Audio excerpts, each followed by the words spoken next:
ireo solombavambahoaka ihany koa tetsekilany manana ny fomba fijery ny tao anatin'ireny tatitra nataon'ny prime ministre lehiben'ny gouvernemanta ireny ho Andramatoa Christine Razanamahasoa izay solombavambahoaka ny mapara dia nanambara ny tenany fa tsy mahafa-po velively ny tatitra izay nentin'ny gouvernemanta ny solombavambahoaka ny Sambava kosa nefa dia nilaza fa afa-po amin'ny ezaka izay nentin'ny gouvernemanta izy ireo ny solombavambahoaka sasany kosa dia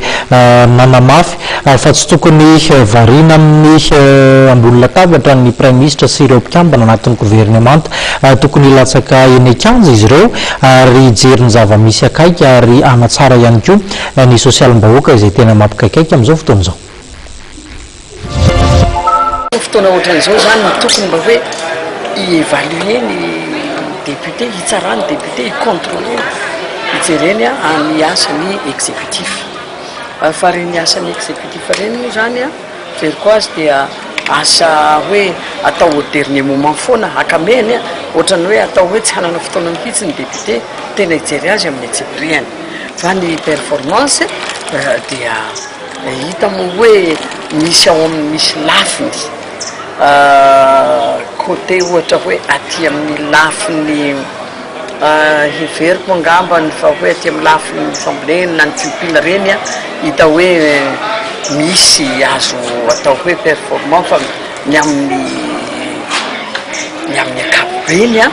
dia mitigé raha tiako tenenina hoe eo les performances na dia eo aza miezaka atao izy ireo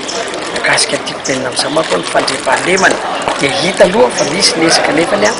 dia mbola tsy tanteraka fa misy niezaka fa mbola mitoy ihany tsy fandriam-pahalemana. Amiko manokana aloha tegna miasa ny fitondram-panjakana izay misy tsisy tokony hanomezana tsinony gouvernemanta satria za mbola miteny foana raha mpitahana ny vita tan'le taloha sy le tsy amin'izao hita fa manao be ny fitondram-panjakana raha araka ny tatitra nataon'ny premier ministre teo ary io moa teneniko foana na ny mpanohitra aza teo gaga raha ino ny tatitra nataon'ny premier ministre ary tsy nateny tsony fa rehefa iteny foana zareo ny mpanohitra rehefa iteny mahita zavatra tenenina foana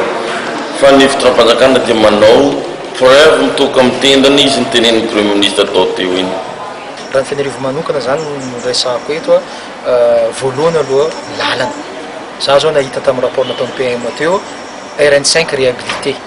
tsika zany tamatavy makasony ranovony nefa ny zava-misy mialatsiny za fa fantatsika rehetra zany tsy azo afenina lalana folo-painty dia mampiteny mona zay zao voalohany ka tsy maintsy interpelleko ny ministre ny travaux publics amin'izay ny insécurité iny tambaran'ny Madagasikara rehetra nefa sorana n'Andriamanitra aloha fa ny district Fenerivo-Antsinanana mbola tsy anatin'ny zone rouge fa mbola zone vert izy fa miady kosa ny tenanay mahasolombavambahoaka ny district Fenerivo-Antsinanana ny tena koa miady mba tsy tongavan'izany amin'ny zany zone rouge zany zany hoe préservena zany le zone vert inona ny ilaina ampitomboana ny effectif asina poste avancé maromaro dia mangataka koa zany moyen zany indrindrindrindra matériel roulant zany zay zany zavatra na dia moto aza zany mba hipreservena zany zone vert zany mbola ao koa moa resahany teo efa mandeha mikasika ny fokontany ny indemnité ny subvention de commune asa ve tsy mahazo n'le tena rapport n'izy fa ny zava-misy aloha mbola menimena ny tenako zao voavy ambanivohitra mbola menimena ny olona hoe misy mbola tsy mariny tsy mahazo an'izay.